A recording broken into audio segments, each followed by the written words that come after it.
महतो जी। धन्यवाद अध्यक्ष महोदय। शिक्षा के लिए लगभग 12% का बजट प्रावधान किया गया है, जो कि सराहनीय है।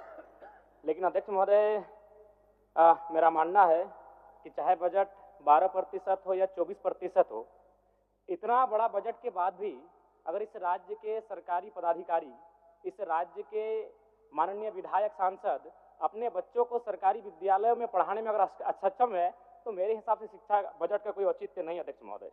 अध्यक्ष महोदय, आज से लगभग 10 साल पहले इलाहाबाद हाईकोर्ट ने मंगलवार के दिन एक बहुत बड़ा फैसला सुनाया था।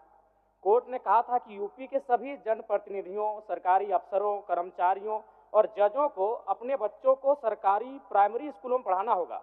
ऐसा ही कुछ प्रावधान अगर झारखंड में किया जाए अध्यक्ष महोदय, तो संभवतः इस बजट की सार्थकता भी होगी और संभवतः शिक्षा के क्षेत्र में क्रांतिकारी बदलाव देखने को मिलेगा।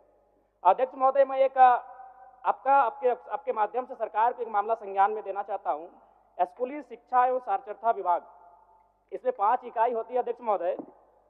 प्राथमिक निदेशालय, माध्यमिक निदेशालय, जेईपीसी, जैक और जेसीआरटी। अध्यक्ष महोदय, अगर प्राथमिक निदेशालय और माध्यमिक निदेशालय की बात करें तो उसको संचालन करने के लिए एक डायरेक्टर होते हैं, एक ज्वाइंट सेक्रेटरी होते हैं, 2 या 3 डिप्टी डायरेक्टर होते हैं, 2 या 3 अंडर सेक्रेटरी होते हैं, 6 या 7 सेक्शन ऑफिसर होते हैं, 8 या 9 असिस्टेंट सेक्शन ऑफिसर होते हैं। यानी कुल मिलाकर 25 पदाधिकारी होते हैं महोदय, जबकि इसका वित्तीय बजट लगभग 100 करोड़ के आसपास होता है। लेकिन अध्यक्ष महोदय, अगर जेईपीसी की बात करें, Jharkhand education project council, Jharkhand शिक्षा परियोजना परिषद, तो इसको संचालन करने के लिए मात्र 2 आपके पदाधिकारी हैं, एक डायरेक्टर है, एक एडमिनिस्ट्रेटिव ऑफिसर है।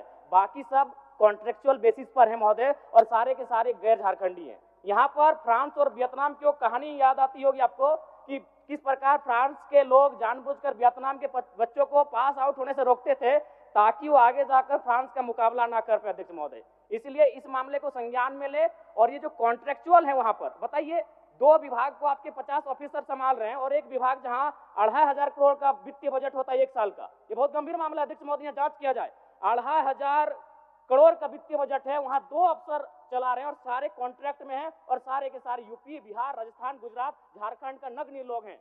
तो ये झारखंड राज्य बनने का कोई औचित्य भी नहीं दिखता है अध्यक्ष महोदय। आरटीई, राइट टू एजुकेशन, जो 2009 में आया था, इसका प्रावधान ये था कि जो प्राइवेट सेक्टर होंगे वहां 25% उन बच्चों का एडमिशन लिया जाएगा जो निर्धन परिवार से आते हैं। लेकिन मेरा मानना है, अब जांच कर लें, इसका अनुपालन नहीं किया जा रहा था। सरकार को मैं संज्ञान देना चाहूंगा कि आरटी एक्ट जो 2009 में आया है, और चूंकि ये एक्ट भी महागठबंधन की सरकार में आया है केंद्र में, तो जाहिर सी बात है, मैं चाहूंगा कड़ाई से इस एक्ट का अनुपालन कराया जाए ताकि गरीब बच्चे लाभान्वित हो सके। अध्यक्ष महोदय, बस 30-40 सेकंड लेंगे, दया नहीं रही, थोड़ा सा कृपा करें। मैं एक ये मामला भी दूंगा। पूर्व की सरकार और वर्तमान की सरकार, जो मेरे आंखों ने देखा, बदला। क्या बदला अध्यक्ष महोदय? कपड़ों का रंग बदला और स्कूल की दीवारों का रंग बदला। थोड़ा संज्ञान में लीजिएगा। पूर्व की सरकार में कपड़ा का रंग था गेरुआ रंग, और वर्तमान की सरकार में कपड़ों का रंग है हरा। अध्यक्ष महोदय, गंभीर मामला मान के चलिए अध्यक्ष महोदय, अगर 70 लाख स्टूडेंट है, विद्यार्थी हैं, मान के चलिए साल में अगर 2 बार उनको कपड़ों की जरूरत पड़ती है तो 70 लाख गुना 2, और मान के चलते अगर एक विद्यार्थी 1000 रुपए न्यूनतम खर्च करता है तो मुझे लगता है 1400 करोड़ आता है अध्यक्ष महोदय। अब मान के चलिए अध्यक्ष महोदय, अगर अगली सरकार को अगर घोटाला करना है कपड़ों में, तो अगली सरकार पीले रंग का ड्रेस लाएगी, क्योंकि पीला रंग का कपड़ा प्रचलन में नहीं है, हरा रंग का कपड़ा प्रचलन में नहीं है, गेरुआ रंग का कपड़ा प्रचलन में नहीं है। अध्यक्ष महोदय, ये बहुत बड़ी बीमारी है। शिक्षा में इस प्रकार से लोग हावी है तो समझ सकते हैं इस राज्य का क्या होगा। धन्यवाद अध्यक्ष महोदय। माननीय सदस्य जीगा सुसारण हो सही है अध्यक्ष महोदय, वास्तव में जितने उच्च विद्यालय हैं महोदय राज्य में, कहीं भवन है तो शिक्षक नहीं है, शिक्षक हैं तो भवन नहीं है महोदय। उसमें बहुत, हमको लगता है ये राज्य बहुत संपन्न था, और राज्य के तरक्की करने की भी एक शिक्षा ही साधन है जिससे आदमी बहुत ऊंचाई तक जा सकता है महोदय। साथ ही साथ प्राथमिक विद्यालय हैं पारा टीचर के भरोसे चल रहे हैं। आप हम क्षेत्र में घूम रहे, कुंदा के एक सुदूरवर्ती जगह पिंजनी में गए महोदय, तो मैंने देखा एक विद्यालय में मैं घुसा, मैं देखा कि वहां 5 शिक्षक थे, लेकिन जब गए तो देखा कि एक शिक्षक है, 4 गायब हैं। वहीं से मैं टेलीफोन लगाया, डीएससी को बोला, बहुत बदतर स्थिति है महोदय। प्रखंड शिक्षा प्रसार पदाधिकारी की कमी है। हमको लगता है जिला में 1-8 को प्रखंड शिक्षा प्रसार पदाधिकारी है महोदय। ये बहुत चिंता की बात है। हम खासकर शिक्षा मंत्री रामदास बाबू से भी आग्रह करेंगे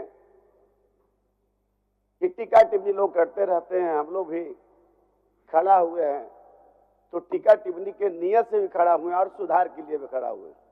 चलिए महोदय, समय तो बहुत कम समय में तो बोलता नहीं हूँ। चलिए, अब हाई स्कूल के देख लीजिए बदतर स्थिति, मिडिल स्कूल के देख लीजिए बदतर स्थिति।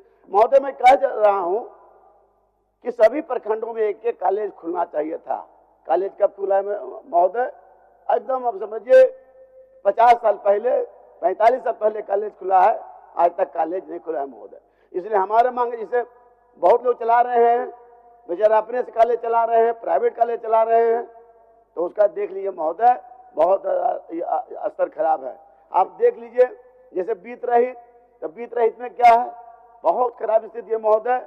हम सोच रहे थे कि बोले कि नहीं बोले, समय तो 1-2 मिनट हमको मिलता है, और है भी सही बात, अकेला आदमी हूँ, तो मैं एकदम आग्रह करना चाहता हूँ माननीय शिक्षा मंत्री से महोदय कि जरूर सुधार करने की जरूरत है। जब तक शिक्षा के सुधार नहीं करेंगे तब तक इस राज्य के सुधार नहीं हो सकता है। शिक्षा एक हमारा आगे बढ़ने का महत्वपूर्ण कड़ी है। इन्हीं बातों के साथ महोदय ने टोक दिया, इसलिए मैं अपनी बात को यहीं पर समाप्त करता हूँ। धन्यवाद।